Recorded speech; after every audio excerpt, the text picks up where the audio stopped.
অপূর্বা, হ্যাঁ বলো। তুমি যে হরিনাম জপ করছো, এই জপমালার 108টি গুটির পরিচয় একটু বলো তো শুনি। তুমি খুব ভালো প্রশ্ন করেছো। আমিও জব মাত্র শেষ করলাম। তো এখানে জপমালা আমার হাতেই আছে, তো আমি বের করে একটু দেখাচ্ছি।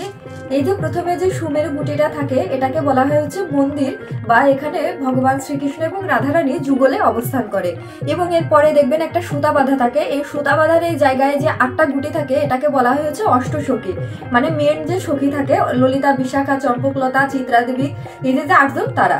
এরপরে এই যে 9 নাম্বার গুটি থেকে 72 নাম্বার গুটি পর্যন্ত যে 64টা গুটি থাকে, এই 64টা গুটিকে এই অষ্টসখীর মঞ্জুরি বা সখী বলা হয়। অর্থাৎ এই অষ্টসখীর আরো 8জন করে, এক একজন সখীর 8জন করে সখী।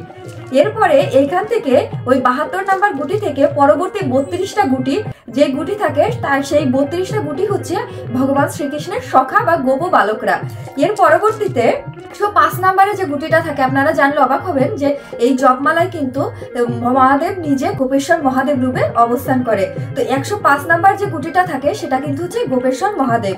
এবং এখানে 106 নাম্বার যে গুটিটা থাকে সেটা হচ্ছে পূর্ণমাসী। এবং 107 নাম্বার যে গুটিটা থাকে সেখানে স্বয়ং বৃন্দা দেবী অবস্থান করে।